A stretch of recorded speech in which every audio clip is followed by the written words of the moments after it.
In today's episode, a woman is saved by a miracle.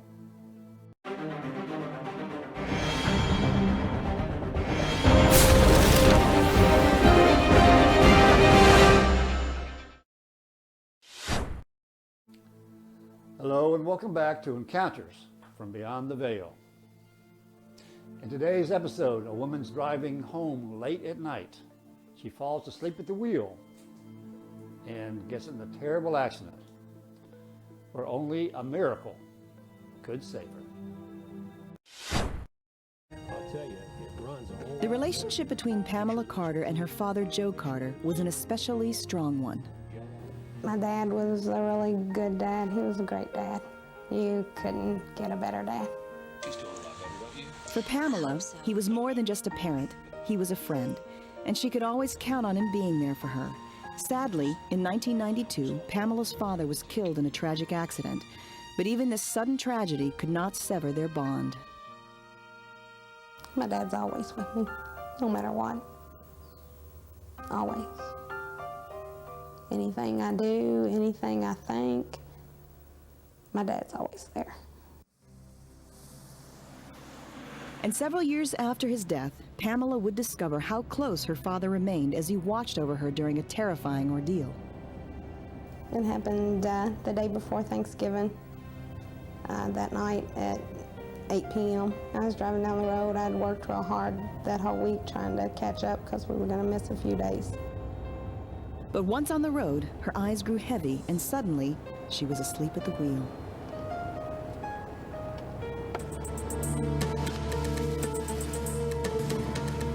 As the car careened down the hill, Pam's body was thrown violently from the vehicle, landing in front of it as the car came crashing down on top of her. She was now pinned under 1,000 pounds of twisted steel, alive but unable to move. Pam struggled to free herself from the weight of the car. I tried right at first to just push myself, slide out, you know, and I realized I couldn't. And then I tried the underpinning, lifting it up. I thought maybe if I could just lift that up, then I could slide out. So I kept pulling on it, and it wouldn't go nowhere. Using a small branch she found nearby, Pamela tried to dig herself out from under the car, but the ground was nearly frozen. Her only hope now was for a passing vehicle to come to her rescue. She began crying out in a desperate plea for help. Help!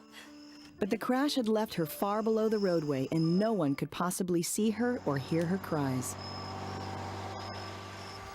So I kind of just sat there for a few minutes longer thinking, what am I going to do next? Then miraculously someone appeared, out of the light, a familiar face. It was her father. He just stood there, right there in front of me. He told me not to worry, everything would be all right.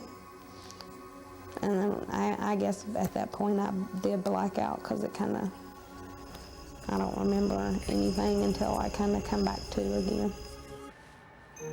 At the same time, Sergeant Stephen Campbell and his children were on a 600-mile drive from North Carolina to Kentucky for a Thanksgiving with his family.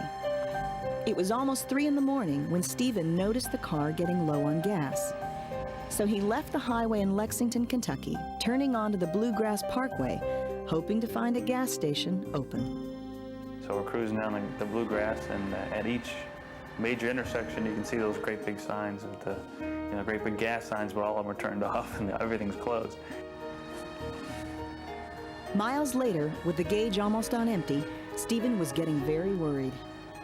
We started seeing the signs for Elizabethtown. Where is what we're going to get off at anyway? And I know there's 24-hour gas stations there. And I thought, oh boy, yeah, we're going to make it. Everything's going to be great. And then it just chugged, and there was no more. I was sitting there trying to think what I wanted to do, whether I wanted to wait till dawn, or what exactly I wanted to do there, because it was, I don't know, it was already probably 3 or 4 o'clock in the morning by then.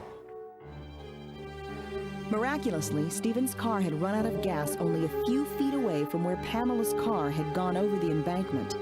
Now, as he waited in the car, Pamela lay nearby, fighting for her life. With her heart rate slowing dramatically and hypothermia setting in from the cold, Pamela turned to see her father walking away from her. I asked him why he was leaving, why wasn't he staying with me? And he told me that I'd be okay. He said, "You're all right now. You don't need me."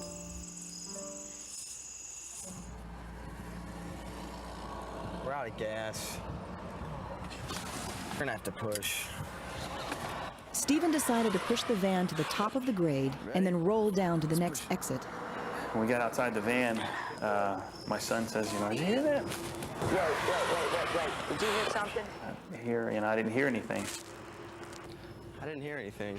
Let's just keep pushing, come on. As Stephen and his son continued to push, Pamela's faint cries for help stopped them once again.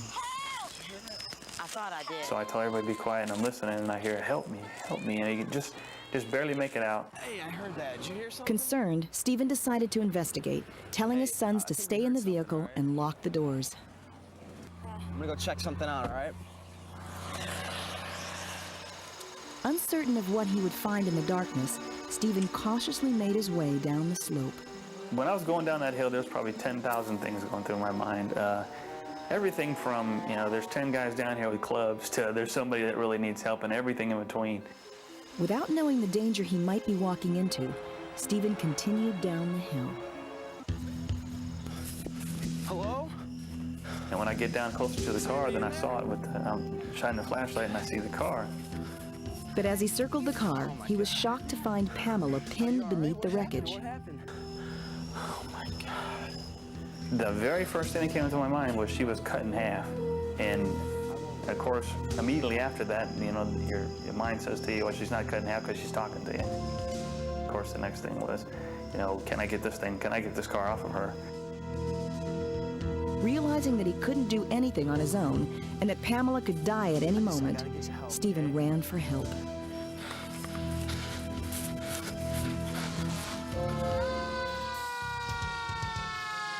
Minutes later, rescue units arrived. They lifted the car off of Pamela and rushed her to a hospital trauma unit. Pamela had cracked her pelvis and broken her ankle. But the most serious concern now was for her legs, as Dr. Aboujadi explains.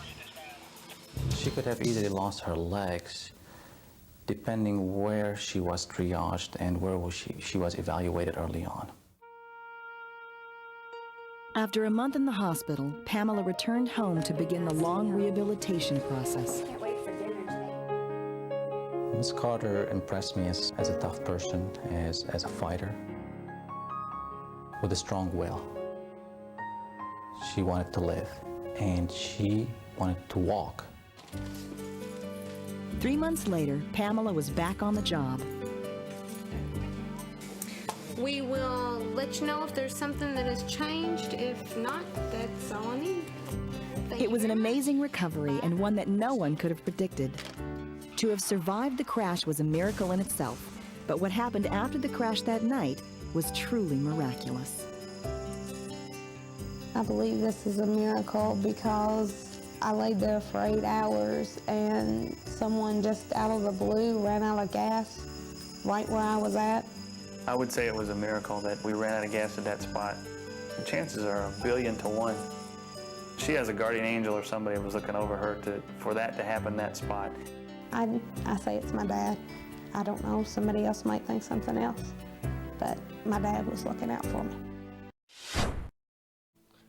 And that was truly an encounter from beyond the veil.